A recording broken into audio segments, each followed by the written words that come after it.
جايين من كل مكان للصويرة زينة البلدان نزورو ونرجع فرحان كالضبيل وللهيل ولا حوض السلاح وطوم حيلة نضربو شوفار هاد الليلة احنا جايين من كل مكان للصويرة زينة البلدان نزورو ونرجع فرحان.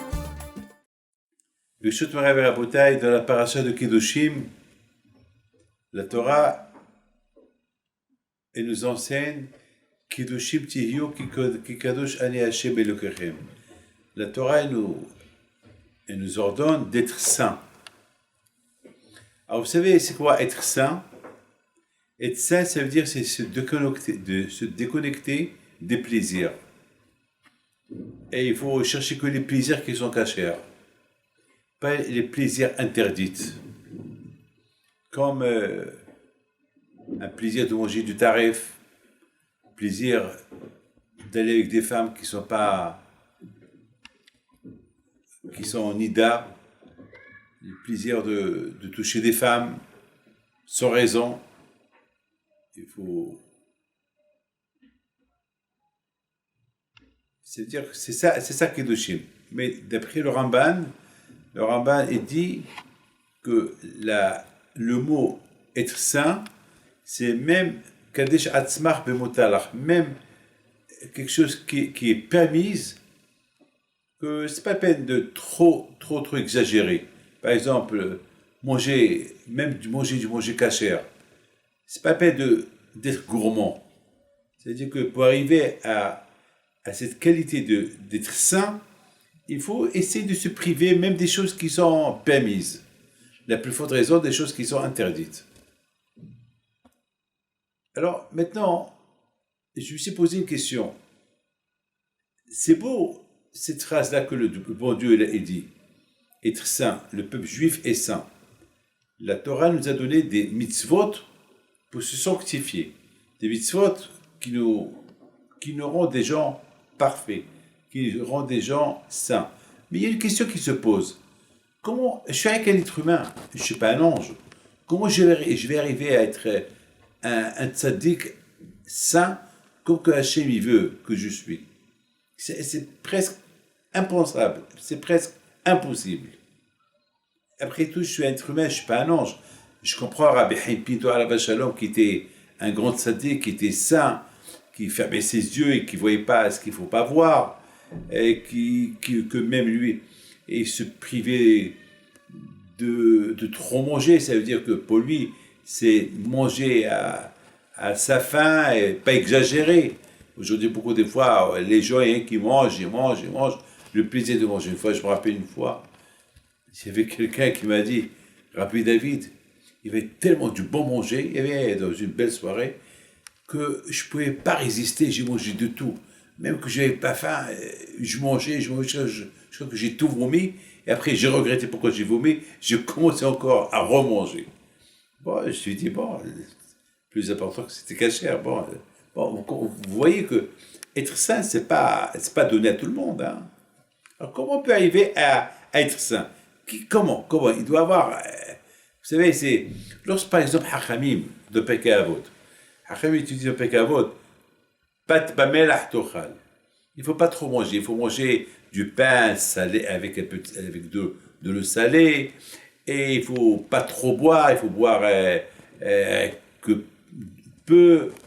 Et tu dors. Ça va pas de chercher des matelas qui sont trop qui te font qui te donnent beaucoup de plaisir. Il faut manger, il faut dormir dans des matelas simples. Très bien. Mais et Hachamim me disent, et si tu fais ça, c'est bien pour toi dans ce monde et dans l'autre monde. C'est bien. Moi, je crois à tout ça. Mais comment arriver? Est-ce qu'on a vu des gens qui mangent que du pain salé et de l'eau stable, de l'eau? Attends, ça veut dire quoi? C'est dur de trouver. Mais il y avait des grandes tzadikim qui étaient comme ça. Vous savez, il y a un grand tzadik qui s'appelle Ahavat Israël, c'est le Admor Migour. Lorsqu'il était en train de faire la recherche de Hametz, et il a dit que le sens de la recherche de Hametz, c'est une chose. Mais il y a autre chose, à part le sens de la recherche de Hametz. Il faut annuler tout le Hametz qu'il y a dans le cœur. C'est-à-dire, au moment que je fais la recherche de Hametz, il faut aussi que je pense à faire un bilan personnel, le Hametz que j'ai en moi. C'est-à-dire, les mauvaises qualités, les mauvaises méthodes qui sont en moi. Il faut que je les annule. Et une fois qu'il a terminé de faire la bdika, il a dit à son secrétaire, tiens, je t'en prie, prends cette bougie et cherche dans mon cœur, est-ce que j'ai du hametz dans mon cœur? Ça veut dire que, alors son secrétaire lui dit, mais la Mishnah il dit, un endroit où on ne fait pas rentrer le hametz, il n'a pas besoin de faire la bdika. Toi, tu es tzaddik, Rabbi. Il n'y a pas de hametz dans ton cœur. C'est-à-dire, vous voyez, ça, c'est tzaddikim-là. On peut dire qu'ils n'ont rien à se reprocher. Ces tzaddikim-là, on peut comprendre que eux, ils peuvent vraiment être des kiddushim. Ils peuvent dormir par terre, manger un petit morceau de pain, un peu d'eau. Mais dire, et c'est grâce à ça qu'ils doivent être des saints, des kiddushim.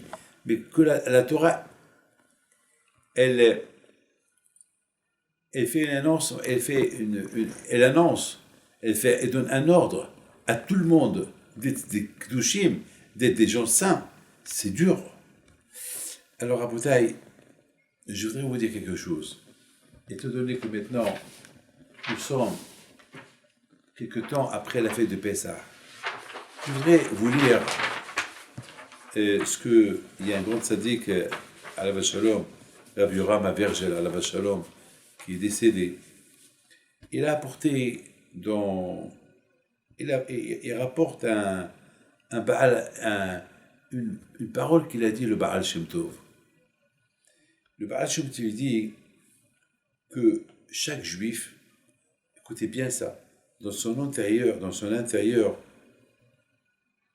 n'importe quel juif, n'importe quelle catégorie de juifs, il a une étincelle sainte, et cette étincelle sainte, elle est tout le temps attachée avec Akadosh Baruch Hu. C'est comme par exemple un fil, tu fais rentrer l'électricité dans ta maison grâce à un fil que tu l'attaches avec un générateur électrique. Vous savez, pour que dans une maison il y a de l'électricité, il faut que l'électricité passe par un autre fil où il y a l'électricité. Parce que si par exemple tu vas attacher un fil électrique avec un fil qui est éteint, il n'y aura pas d'électricité. Pour qu'il y ait le courant, il faut qu'il y ait de l'électricité avec un autre fil. Tu comprends? Donc, il dit le Baal Shem Tov que chaque juif, il a un attachement à Akadosh Baruch Hu. Il met dans chaque juif une étincelle qui le relie avec Hachem. Écoutez bien ce qu'il dit. Et même que l'homme, il soit rachat, et même que l'homme, il fait plein de fautes,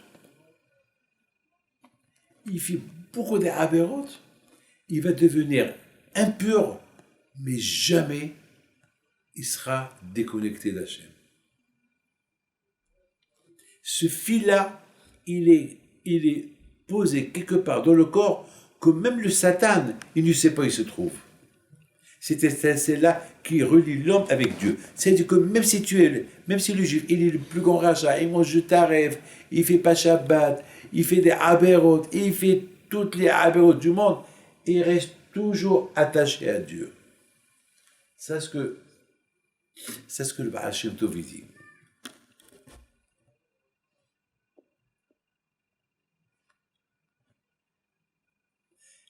Et toutes les fautes que la personne fait, ils ne vont pas toucher cette étincelle.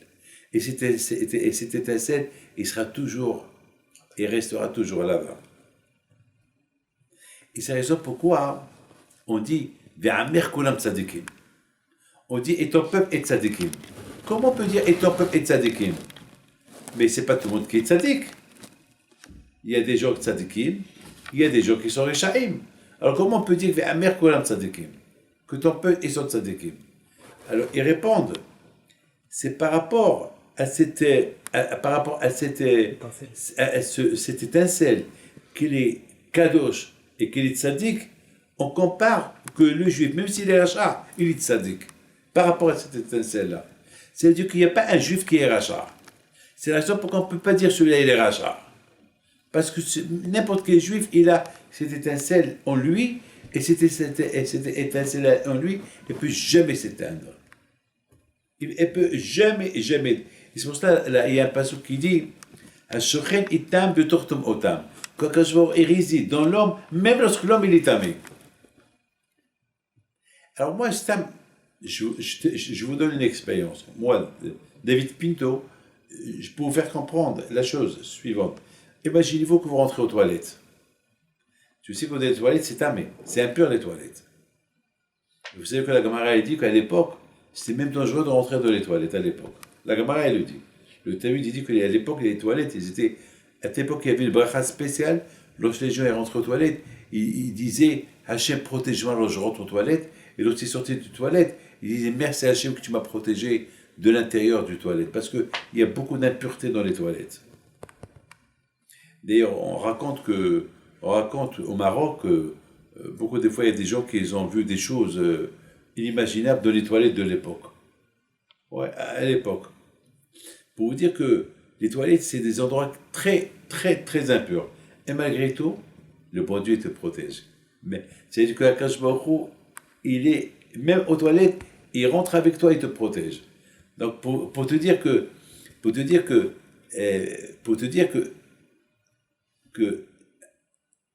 même que l'homme, il est impur, même que l'homme, il est rachat, même que l'homme, il est mauvais, malgré tout, cette étincelle-là que Hachem met en lui, il est toujours là. Elle est toujours là.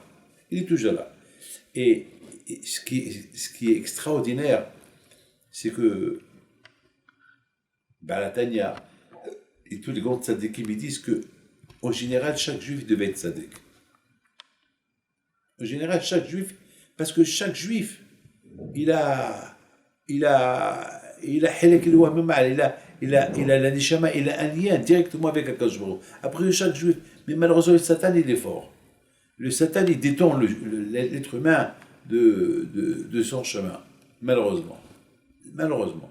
Mais malgré que le Satan détourne l'être humain de son chemin, cette étincelle-là, elle reste là-bas, elle bouge là-bas. Quoi? Elle bouge là-bas, et jamais,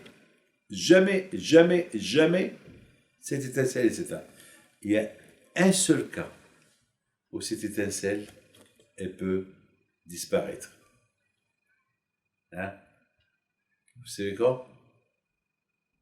Lorsque l'homme il fait Avodah Zara. Lorsque l'homme il devient athée. Alors là, cette étincelle, elle ne reste plus là-bas. C'est la folie, hein? Uniquement. Ah, maintenant, écoutez bien, il y a ce qu'on appelle, il y a une mitzvah d'aimer ton prochain. Quelle est la raison pourquoi tu aimes ton prochain? Ah, une fois, j'avais expliqué dans un amar à moi, j'ai dit la raison pourquoi je dois aimer mon prochain, parce que dans mon prochain, il y a Hachem. Parce que dans chaque juif, il y a une neshama. Et cette neshama, comme moi j'ai une neshama, lui aussi il a une neshama, l'âme. Donc il y a un Kadosh Baruch Hu dans chaque juif. Donc c'est l'obligation, c'est pour ça qu'on doit aimer chaque juif. Pourquoi? Parce que chaque juif, il a cette neshama de Kadosh Baruch Hu. Alors si tu n'aimes pas ton prochain, donc tu dénigres Kadosh Baruch Hu. Si Kadosh Baruch Hu il l'aime, il a mis en lui une neshama, il lui a donné la vie. Alors si Kadosh Baruch Hu il aime ce monsieur-là, pourquoi toi tu ne l'aimes pas? Et c'est la raison aussi que, de la même façon que il faut aimer ton prochain, Eh ben, c'est comme ça qu'il faut aimer tout le monde. Tout ce que Hachem il a créé de le monde, il faut l'aimer. Parce qu'en chaque chose que Hachem il a créé, il y a Akadosh Baruch Hu. Maintenant, on comprend très bien que, bon, d'après le Baal Shem Tov, aimer Hachem par rapport à l'étincelle qu'il a. Et non, aimer le prochain par rapport à l'étincelle qu'il a, qui vient de Akadosh Baruch Hu. Alors sur ça, mais on a expliqué qu'une seule chose, que Hashu Shalom, elle peut faire, que cette étincelle, elle peut disparaître si un homme, il est athée. Un homme, il ne croit pas à Akadosh Baruch Hu. Alors là, puisque tu ne crois pas, Hachem il dit, puisque tu ne crois pas en moi, pourquoi tu veux que je maintienne mon itzut, mon étincelle en toi? Maintenant, j'ai compris pourquoi la Torah a dit Kedoshim Tiyu. Il faut être saint. Alors, on a posé une question. On a dit, comment on peut être saint? C'est impossible d'être saint. Je suis avec un être humain. Mais par rapport à son itzut kadosh, par rapport à cette étincelle sainte qu'elle est dans l'homme, cette étincelle, elle peut t'aider à découvrir Akadosh Baruch Hu. Elle peut t'aider à devenir saint. Il faut que tu aies la volonté. Ah, maintenant, j'ai compris une belle chose. Pourquoi Akadosh Baruch Hu, il a dit au Bnei Israël, écoutez bien, pourquoi Akadosh Baruch Hu, il a dit au Bnei Israël, le 10 Nissan, le 10e jour de Nissan, de prendre l'agneau, qui était la Avodah Zarah égyptienne, et de l'accrocher au lit, au pied du lit, et l'égorger le 15. Quelle est la raison? Pourquoi le 10? Pourquoi pas le 15? Pourquoi je vais demander le 10?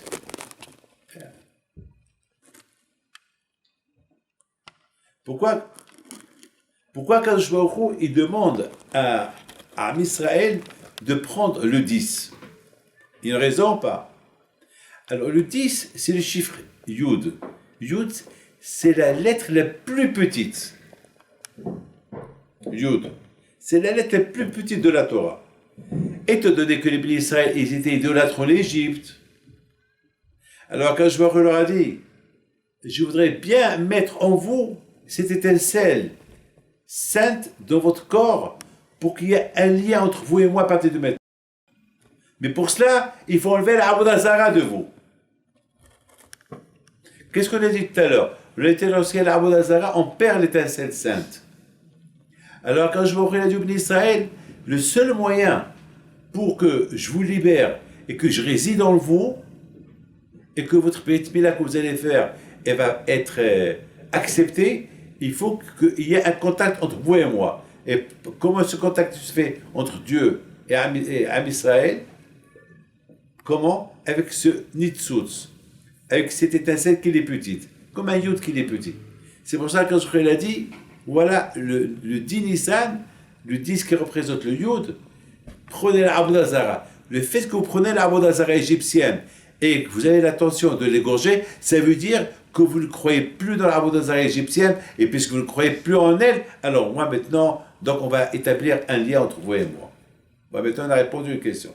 Maintenant il y a une chose extraordinaire que je vais vous dire. Il y a Hachamim qui disent, écoutez bien ça, il y a Hachamim qui disent que chaque jour, il y a une bat-kol qu'elle sort de Har Horev et qu'elle crie et dit O Elahem la période El Bona Torah. Il y a une voix. D'où cette voix elle sort?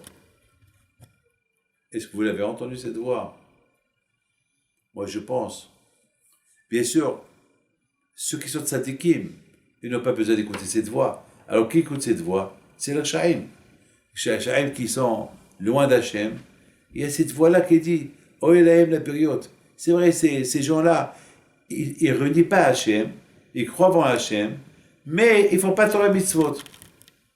Alors, tout le temps, il y a cette voix qui sort. Alors, d'où elle sort? Qui est cette voix-là? Il dit Shlomo Meler, Ani Shena, Veleber. Moi, je dors, mais mon cœur est toujours vivant. C'est-à-dire que l'homme, il peut s'endormir dans le judaïsme, il ne fait rien du tout, mais malgré tout, cette étincelle qu'elle est dans son corps, elle y est toujours. Vili Be'er, elle est toujours là. Elle, même que toi tu es rachat, cette étincelle ne s'en va pas. Parce que vous savez qu'un homme qui est rachat, il est considéré comme un mort.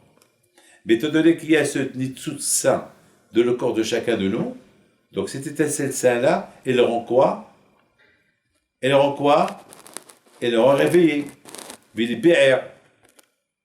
Alors moi je pense que cette bat-kol qui sort, Mer Horeb qui sort du cœur détruit. C'est quoi un cœur détruit? Un cœur détruit, quelqu'un qui ne respecte pas Torah et Mitzvot et qui n'a pas l'amour d'Hachem, donc c'est comme si son corps est détruit. Alors ce Nitzut, ça, cette étincelle sainte, elle sort toujours de son cœur, elle est toujours sainte, elle sort de son cœur. Il lui dit, elle dit, oh il a la période, mais elle est bonne à Torah. Elle a de la peine la pauvre. Qu'ils ne sont pas.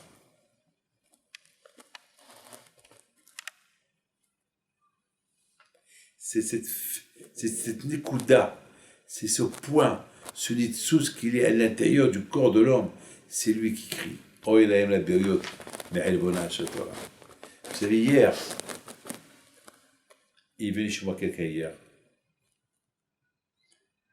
Avant-hier, le pauvre il pleurait. Il m'a dit voilà, j'ai mes 2 enfants ici, et les 2 sont mariés, ils sortent avec des goïs. Et j'en pleure. On passe Pessah ici avec vous, mais ils ne veulent pas venir à la prière. Ils sont là que pour manger.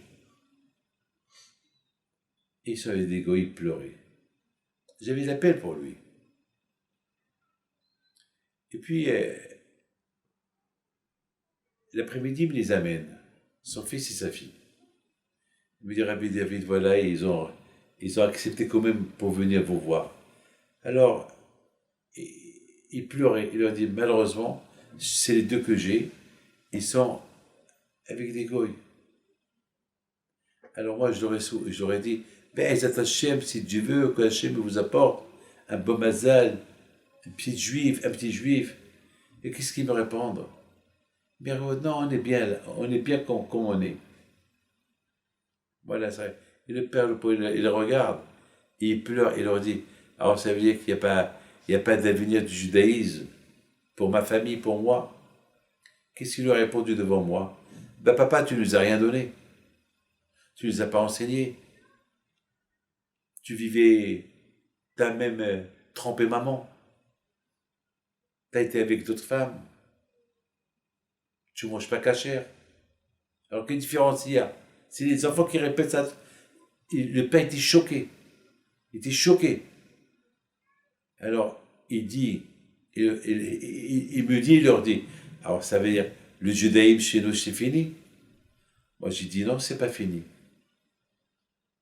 Tes enfants, le fait qu'ils sont venus ici pour faire Pessah avec nous, ça prouve qu'ils sont croyants. Et puis, je regarde, je leur dis, vous êtes croyants ou pas? Bien sûr qu'on croit. D'un côté, ils se contredisent. Ils croient en Dieu, ils sont venus manger que du kasher avec nous, mais ils sont avec des goïs. Ça veut dire que cette étincelle sainte que Hachem et l'ami ont dans le cœur de chaque juif est liée encore dans eux. Elle peut les aider à s'en sortir s'ils font des efforts. C'est pas facile. Parce que maintenant, c'est comme si tu colles quelque chose avec de la colle. Par exemple, imagine-toi, tu prends du papier et tu colles le papier avec un autre papier. C'est difficile de le décoller, hein? Mais peut-être, tu arriveras peut-être à décoller un peu. Peut-être tout, si tu as de la chance. C'est extraordinaire, ça hesed que Hachem il a fait avec nous. C'est hesed que Hachem il a fait avec nous, que Baruch Hachem, que même que nous sommes, Baruch Hachem, même que nous sommes, qu'un juif il peut être loin d'Hachem, qui ne fait pas ni Torah Mitzvot, Hachem il a mis en lui cette étincelle sainte qui peut le relier avec lui, qui le relie toujours avec lui, et en plus il avertit chaque jour il le réveille, allez, allez, lève-toi, réveille-toi, allez, ne te dors pas, allez, réveille-toi. Même que tu t'endors spirituellement, mais il y a une aide du ciel qu'elle est là. C'est comme par exemple, quelqu'un il a toujours la montre dans ses mains et il suit l'heure avec ses mains. Il y a cette étincelle qu'elle est là. Elle est toujours là. Elle est là pour réveiller la personne. Vous savez, j'ai beaucoup aimé la phrase. On dit, O Mordechai Hayudi. C'est bon. Chaque fois, tu as vu que dans la Megillah, lorsqu'on parle de Mordechai, on dit au Mordechai Hayudi. Ish Yehudi Haya. C'est quoi le sens? Pourquoi on dit Mordechai Yehudi? Parce que Mordechai, alav shalom, il a voulu lancer un message à tous les Juifs. Même que vous avez profité de la sérouda de Hachvérosh, même que vous êtes assimilés, même que vous avez fait des aberot, n'oubliez pas, il y a toujours ce Yud là, en vous qui vous connecte avec le bon Dieu. C'est ça, Yehudi. Le mot Yehudi, le Yud. Enlève le Yud, qu'est-ce qui reste? Hodi, Hod ve'adar. Hod ve'adar, Hod c'est le prestige.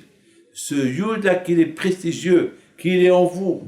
C'est ça qui rend le juif. Chacun de nous, il a un prestige. Par rapport à quoi? Par rapport à quoi? Par rapport à ce Yud qu'il est en lui. Chaque juif, il a ce Yud. Ce point-là de Nitzutz, cette étincelle sainte qui est comme un Yud, qui le connecte avec Akadosh Baruch Hu, avec toutes les aberrotes qu'il peut faire, ce Yud-là, il ne peut pas se déconnecter. D'après ça, j'ai répondu à une grande question. Pourquoi Haman, il a donné 10 000 shekalim, à Hachvérosh? Pourquoi? Pour acheter les Juifs. Pourquoi il n'a pas donné 20 000, 30 000, 100 000, 200 000? Pourquoi un chiffre de 10 000? Parce que 10, c'est le Yud. Haman, il a voulu dire à Hachvérosh, on peut tuer les Juifs. Pourquoi? Parce qu'ils ont perdu le Yud. Parce que il est âme, forad, ou fouzard. Ils s'aiment pas. Et le fait qu'ils s'aiment pas, c'est qu'ils n'aiment pas le bon Dieu. Ici, ils n'aiment pas le bon Dieu, donc ils ont renié le bon Dieu. Ici, ils ont renié le bon Dieu, alors ça veut dire que le bon Dieu, il est déconnecté d'eux, donc on peut les tuer. Tu comprends? Mais qu'est-ce qu'elle a? Donc, c'est ça la Xéra, presque elle a été réalisée que Dieu préserve. Alors, mais qu'est-ce qu'elle a fait? Esther Malka, elle a dit à Mordechai, Kinsu, c'est vrai, il faut se réunir. Et si on se réunit tous, chacun, il n'y a pas mieux, ahdout, réunion. Si on se réunit tous, qu'est-ce qui va se passer? Il va se passer que chaque juif, il va avoir ce yud là, parce que, comme on a dit, aime ton prochain comme toi. Pourquoi? Par rapport au yud, par rapport à quoi? Par rapport à l'étincelle petit comme un yud qu'il est dans la tête de chacun de nous. Alors, essaye de dire à Mordechai, peut-être c'est à cause de la désunion qu'il y a eu cette xéra, mais viens, on va s'unir. Et si on va s'unir et tout le monde, chacun va aimer le prochain, donc le yud il va retourner à la place de chacun et la xéra va être annulée. Effectivement, la xéra est annulée et c'est écrit Kim ou Kiblo. Et c'est écrit que les Tkaptsu, ils sont réunis, Abissa, ils sont réunis, à Nafsham, et chacun a commencé à aimer l'autre. Et je pense, on aurait pu croire au départ que, mais qu'est-ce qu'il fait Mordechai? Mais Mordechai, c'est écrit Mordechai le Chav l'Ishtahavi. Mordechai ne se prosterne pas devant Haman. Pourquoi? Parce que Haman, il avait la Abodazara sur lui. Mordechai s'est dit, mais toute la xéra est venue à cause, parce que Haman il a dit que tous les Juifs ils ont perdu le Yud. Tous les Juifs ils ont perdu l'étincelle qui les relie avec Hachem. Et puisqu'ils ont perdu l'étincelle qui les relie avec Hachem, pourquoi ils l'ont perdu? Parce que ils ont fait l'Abodazara. Alors si moi aussi je veux me procéder devant lui, ça veut dire que j'affirme ce qu'il a dit. Mordechai il ne se prosterne pas devant comment il s'appelle, devant Haman. Le fait qu'il ne se prosterne pas devant Haman, c'était un message pour Haman. Haman, le Yod, il est encore en moi. Et s'il est en moi, il est dans tous les Juifs. Parce qu'il y a Ahabat Israël. Moi, j'aime tout le monde. Donc la connexion entre moi et Dieu est liée. Donc toi, t'as perdu. Ça s'écrit Kimo Vekibula Yehudiyim. Oui, Hazak, il s'écrit Kimo Aïdouyim. Alors sur ce que tu viens de dire, Rabbi Michael Pinto, j'ai ici quelque chose pour vous. Regarde, ici quelque chose d'extraordinaire. Ça, c'est Rabbi Tzhak Isaac Mekamarna. Il a écrit un livre qui s'appelle Ktam Ophir, al Megillat Esther. Écoute ce qu'il dit. Écoute. Alors, c'est écrit Ve'et Parashat HaKesef Asher Amar HaMashkol Al Giza Melech Bayhudim. Les Abdam. Il explique Hayno. שכוונת המן הרשע, לכוונת המן הרשע, במה ששקל 10,000 ככסף, דווקא הייתה כדי לאבד את בחינת גנזי המלך ביהודיים. Il a voulu détruire ce qui a caché, parce que Ganzi, ça veut dire que c'est la cachette, c'est le trésor, ce qui est caché dans Yehudim. היינו בחינת הנקודה הפנימית התורה הנמצאת בכל יהודי מבית כנסה של המלך העליון הקדוש ברוך הוא. Parce que הקדוש ברוך הוא, de son trésor, הקדוש ברוך הוא, il a donné à chaque juif une petite nikuda, un petit yud. Une petite nikuda, un petit yud. Et c'est ça ce que Haman il a voulu détruire. Cette nikuda là. Ça foulait, hein. ולכן נכתב בפסוק זה יהודיים בתוספת יוד יתרה ולא יהודים. C'est pas écrit יהודים avec un seul yud, c'est écrit deux יוד. לרמוז על הנקודה הפנימית שהיא בחינת אות יוד שאותה ביקש המן הרשע לאבד. C'est ce que Haman a voulu détruire. Avec la gzera qu'il a fait contre les juifs, il a rappelé à Paro, à Hachvérosh, que les Juifs, ils ont perdu à cause de l'Avodah Zarah qu'ils ont fait. Et il a les comment ça s'appelle, les Eshotam, les démoraliser. Une fois qu'ils vont se démoraliser, les Juifs, ils vont même arriver à dire pourquoi le bon Dieu, tu me fais ça, et Hachvé Shalom. Et là, ça aurait été catastrophique pour eux. Mais Haman il s'est trompé. Parce que Haman, il a vu que tout le monde se prosternait devant lui.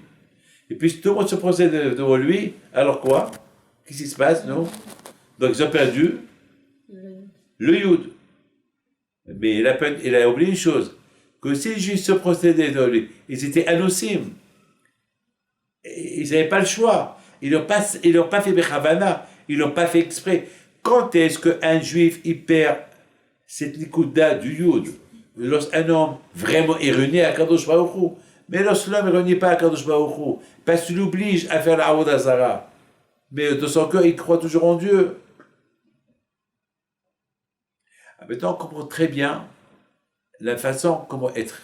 Ça veut dire que pour être Kadosh, c'est pas facile, mais c'est pas dur. C'est pas facile d'être Kadosh.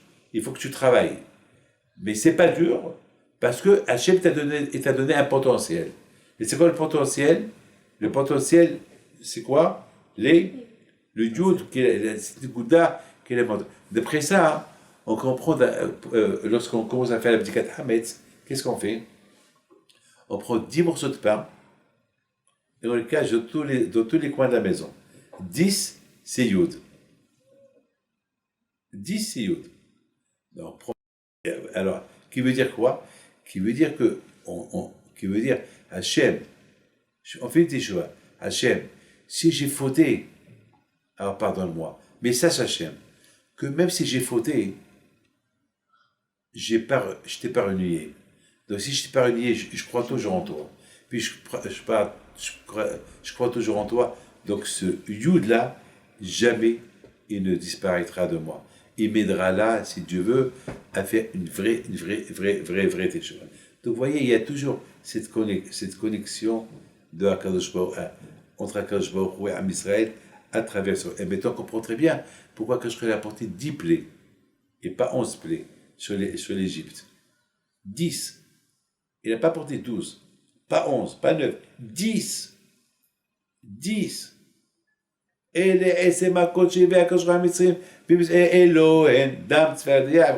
Pourquoi 10? Justement, c'est pour que les Bnei Israël, ils comptent les 10. Et de plus qu'ils comptent les 10, ils vont enlever la Avoda, parce qu'on a dit Avoda Zara et Avoda, non. Parce que les Bnei Israël ne peuvent pas être libérés de l'Égypte s'ils ont encore un peu de Emouna dans la Avoda Zara égyptienne. Donc c'est pour ça que je vois qu'il a apporté 10 coups en calculant 1, 2, 3, Yud. Et c'était quoi la 10 plaies? Pessah. C'est quoi la dernière? La dernière, c'est Makat Bechorot. Et avec Makat Bechorot, qu'est-ce qu'ils ont fait les Bnei Israël? Pourquoi Hachem il a apporté Makat Bechorot sur les Égyptiens? Ils ont pris la Avoda Zara égyptienne et ils l'ont égorgé. Donc en égorgeant la Avoda Zara égyptienne, ils ont démontré qu'ils ont la Emouna à Kadosh Baruch Hu. Il y a que Hachem. Puis mettons qu'il y a que Hachem, donc le Yud il est rentré dans eux. Et c'est pour ça que Hachem passa à battre les Bnei Israël. C'est pour ça que je a sauté les maisons des Bnei Israël, il a pas tué leur premier-né. Pourquoi? Parce qu'ils étaient connectés avec lui. Même qu'ils étaient encore même qu'ils étaient encore même Téchari Thomas, même qu'ils étaient encore, ils avaient 49 degrés de Thomas. S'ils ont 49 degrés de Thomas, comment ils vont être libérés? Oui, comme on vient de dire. On a dit que même un juif, qu'il est le plus grand rachat d'Israël, tant qu'il croit en Dieu, il ne perd pas ce yod-là. Et maintenant, les Israéliens, ils ont démontré qu'ils croient en Akadosh Baruch Hu, même s'ils sont de 49 degrés de Thomas. Hein? Super, hein? Hein? On arrête.